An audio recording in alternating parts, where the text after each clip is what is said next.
Bienvenue à l'émission. Donc, lot numéro 16, c'est le numéro de lot qu'Alexandre et moi, on a au Jardin communautaire de Victoriaville. C'est également le nom de notre émission qui s'intéresse aux initiatives en agriculture urbaine dans la région.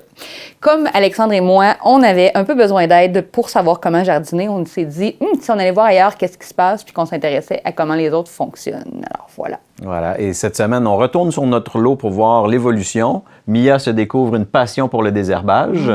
On est allé voir Jonathan à Princeville pour qu'il nous refasse faire le tour de son jardin une fois que les trucs ont un peu poussé. Et Amélie nous raconte des histoires à Warwick. Bonne émission.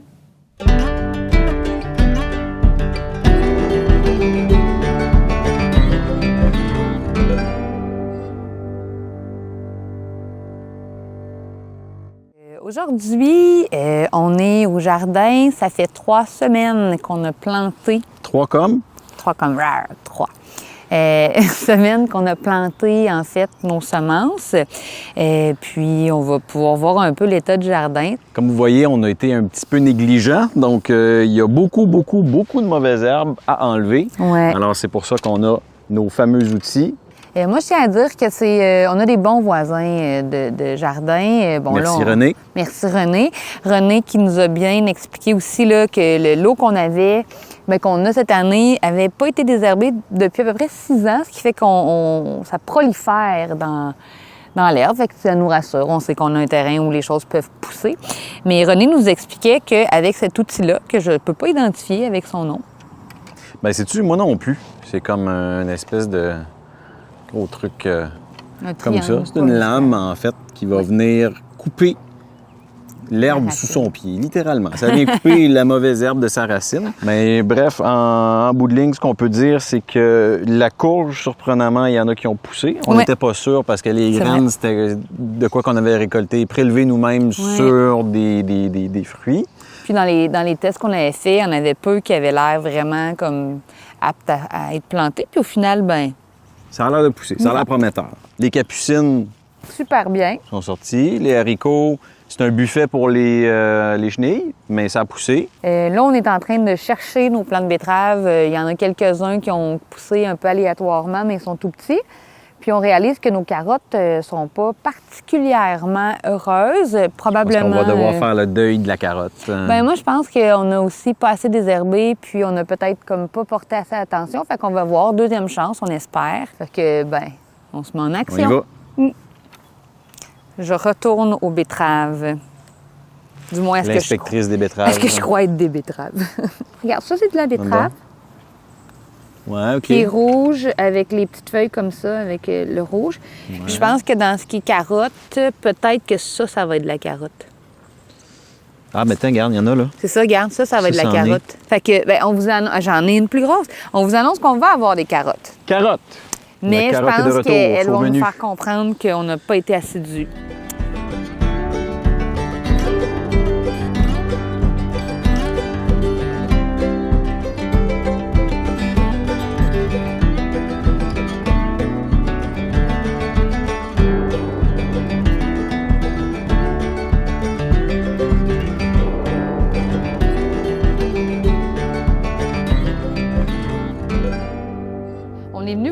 Le 26 mai, quand vous avez fait le lancement du jardin. Depuis ce temps-là, en fait, il y a eu la plantation. Fait qu'à peu près, à quel moment vous avez procédé à la plantation, là? La saison, cette année, a commencé quand même tard. Parce que, dans le fond, on avait des belles journées, mais on avait des nuits vraiment fraîches. Fait que, dans le fond, c'était comme pas propice. Puis là, nous, en l'occurrence aussi, on part nos semis en dedans, dans le fond, en dessous de néon. Puis, à cause de la température, on a comme pas cru bon des acclimater aussitôt que ça, parce que de toute façon, il faisait trop froid. L'année dernière, on avait les 2 lots qui sont là-bas. Ouais. Puis, dans le fond, nous autres, on fait majoritairement tomates, piments. Puis, dans le fond, en prenant ce 3e jardin-là, là, on a du brocoli ici. J'ai de l'ail, dans le fond, parce que j'aime beaucoup l'ail, je fais de la cuisine, fait que j'aime ça. Puis, on a des épinards, là, ici, il y a des épinards fraises, dans le fond, que on s'est fait vendre ça à la fête des semences. Là, ça fait des fruits, comme des fraises, puis ils sont comestibles. Ah! Puis la feuille est comme de l'épinard. Fait que ça, on essaye ça cette année, c'est nouveau. Comme une pierre deux coups, là. T'as des fruits puis des feuilles d'épinards. Puis nous, c'est qu'on aime beaucoup les variétés rustiques, puis qui sortent de l'ordinaire, dans le fond. Ça serait les plus gros plants que vous avez qui sortent là? Ou l'épinard fraise, dans le fond, tu as ces deux-là. Oui. Puis les petits, ce nez aussi. C'est juste... OK. Ils n'ont pas encore sont pris plus timides, on dirait. Puis sinon, là-bas, c'est des épinards normales. Moi, j'ai beaucoup de questions par rapport à ton espèce d'amoncellement de tomates là-bas. Oui. J'en vois aussi une, où je l'ai vu tantôt. Oui, j'en vois une aussi extra jardin. Peut-être qu'on a eu un hiver propice à ça, dans le fond, parce que les tomates, au départ, c'est vivace. Oui. Fait que dans d'autres pays qui n'ont pas de moins 40, les tomates vont repousser, puis c'est une plante vivace. Ici, on la cultive comme annuelle. Oui. Mais, dans le fond, dans des conditions précises, si, mettons, tu as le bon couvert de neige, que le sol est maintenant à telle température, ça se peut que tes graines survivent. Survivent, vraiment dormantes. Puis que tes tomates, ils ressortent. Fait que, tu sais, quand on désherbe, là, comme là, cette semaine, on n'a pas vraiment désherbé, ça paraît, là, ça pousse beaucoup avec la chaleur. Mais quand on désherbe, je touche pas aux tomates. Mm-hmm. Tu disais tout à l'heure que tu as planté des fleurs en rangée là-bas. C'était quoi l'objectif de planter les fleurs? On voulait une parcelle de fleurs sauvages. Oui. Puis c'est que dans le fond, cette partie-là, l'année passée, tu sais, on a loué une partie, mais c'est en pente, c'est pas idéal. Parce que l'eau s'écoule? Oui, on s'est rendu compte que les gens avaient des problèmes. Puis cette partie-là, t'es moins privilégiée. OK. Ça, c'est le jardin des papillons. Fait que, tu sais, il y a un look jardin. Puis on s'est collé des petits papillons sur la pancarte puis tout. Puis ça, c'est le champ des abeilles. Oui. Parce que ça, c'est comme une prairie. Ben, ça a l'air parti en friche. C'est mais sauvage. C'est sauvage, puis c'est ça le but. Puis dans le fond, ce qu'on a semé, tu sais, j'en vois des trucs qui sortent. Tu sais, si on regarde ça ici, c'est clairement quelque chose que j'ai semé. Ouais. Même en l'occurrence, ça pourrait littéralement être la même chose que tu as là-bas. Que j'ai là-bas. Que ça, j'avais semé volontairement. Ça, ici, c'était dans mon mélange. C'est pour ça qu'on le laisse le plus naturel possible.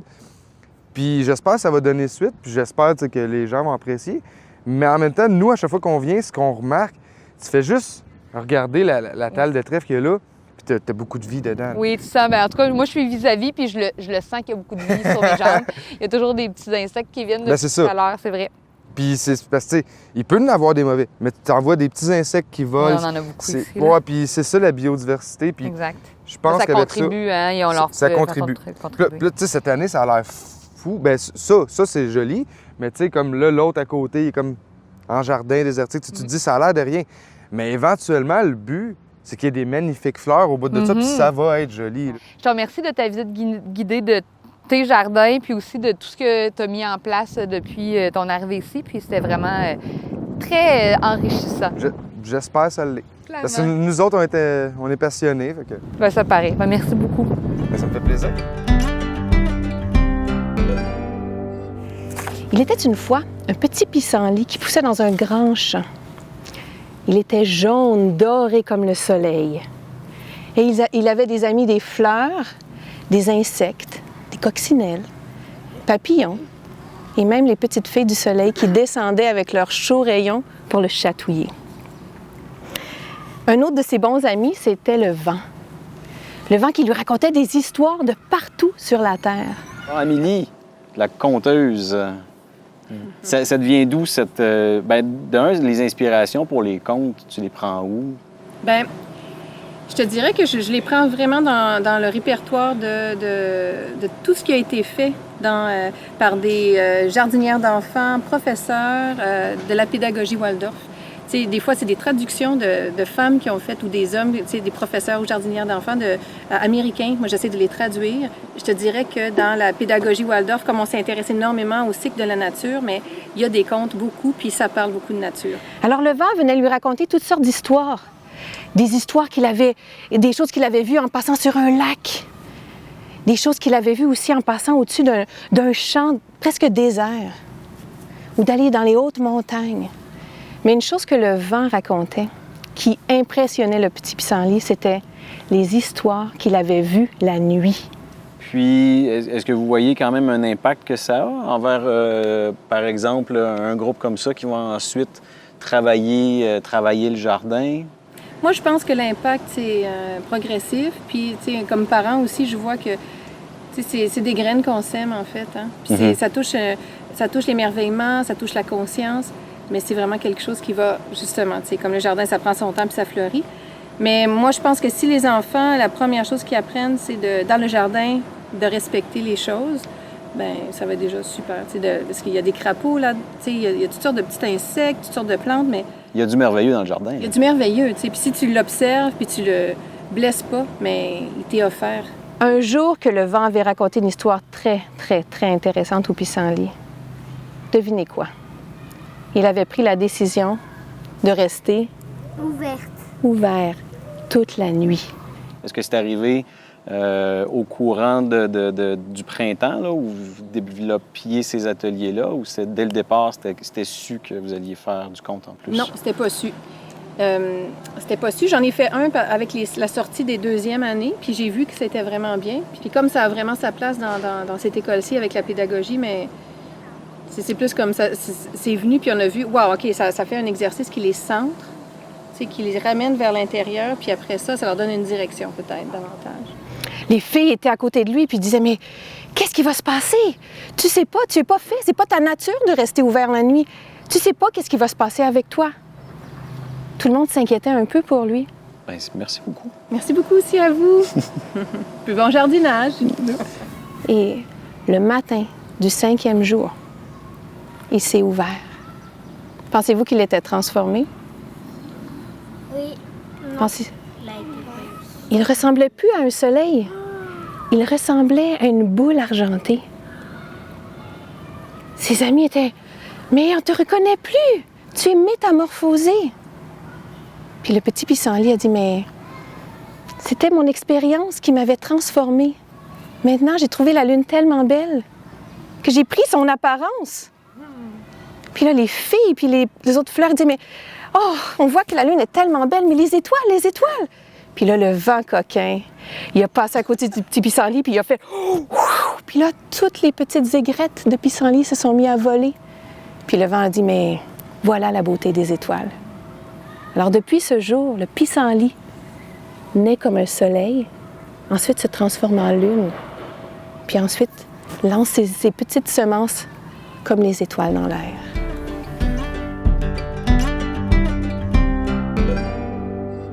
Alors aujourd'hui, vous avez vu les vertus du désherbage et tous les trésors qu'on peut y trouver. La semaine prochaine, on s'intéresse au type d'engrais, puis on rencontre Guylaine avec le comité compost. À la semaine prochaine!